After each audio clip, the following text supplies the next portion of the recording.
I welcome into the whistle stop. He is our voice of the referees, Eliot. He is our voice of the players, Andrew, and I'm just a guy watching soccer.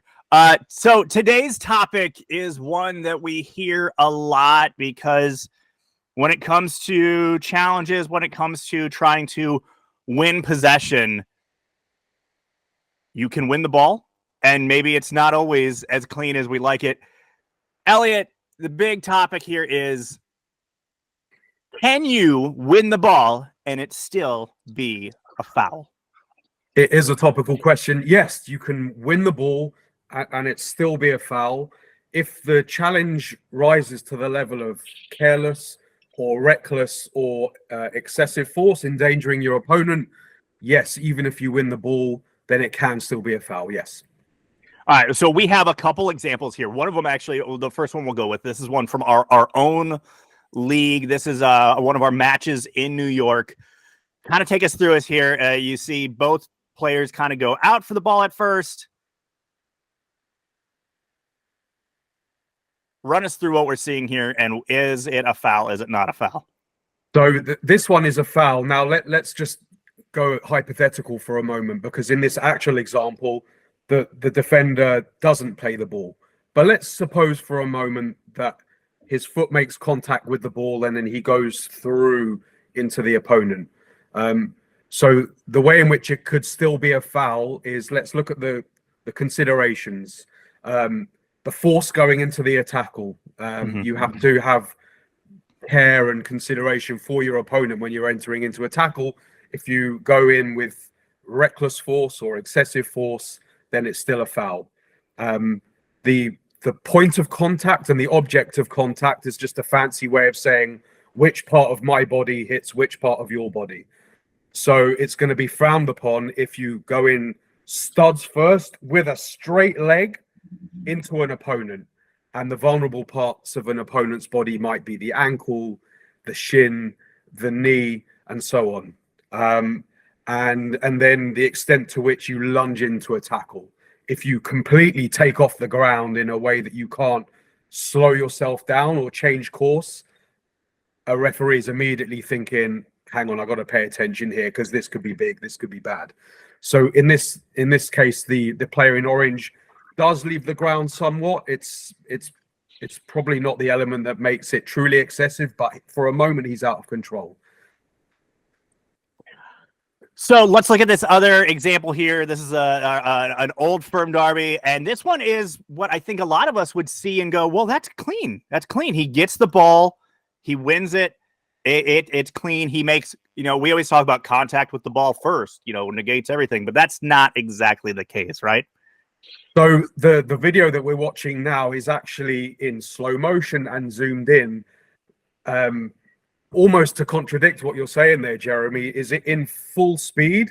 What you might see is this Rangers player go up in the air, spinning, and you might think, oh my God, that's a bad one.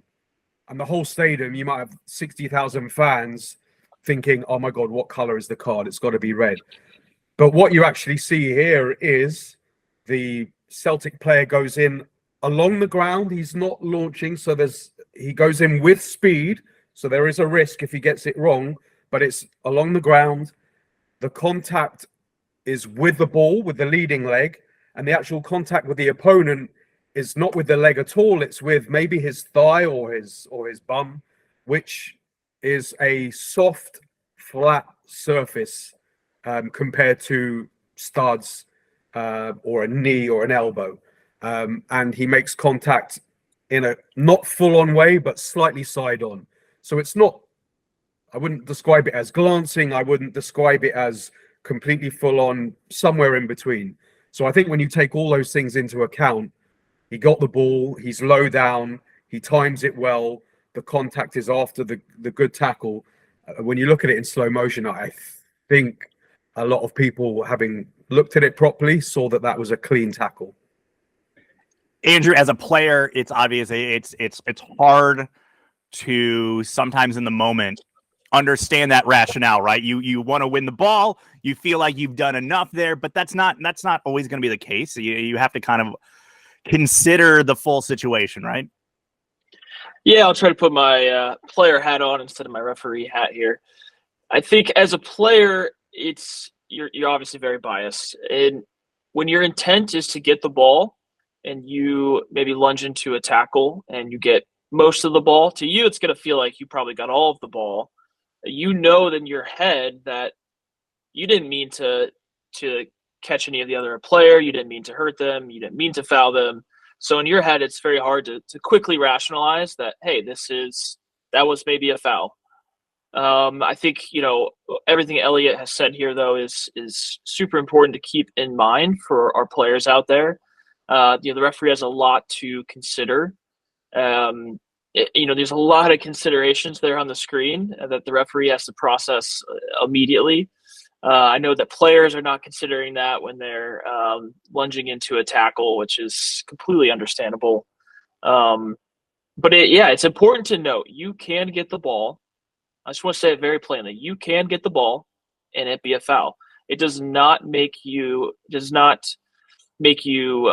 immune to, once you get the ball, it doesn't make you immune to everything that happens after it. If you get the ball and clear the player out with your studs immediately afterwards, yeah, maybe there was a split second there where it wasn't a foul, but then the next split second it was very clearly a foul. So it's yes, the I got the ball ref is not a good argument. That is not an argument for us players to make. Not one that's going to win anything. So maybe consider these considerations and make your argument based off of that instead of I got the ball, because that's just not going to get you anywhere. It doesn't mean a whole lot. If you see something dodgy on TV, watch a match, play in a match where, what was that there? Shoot it to us. Have your questions sent to us. We will take care of it at the whistle stop, break it down from the ref, player, and not my perspective. This has been the Whistle Stop.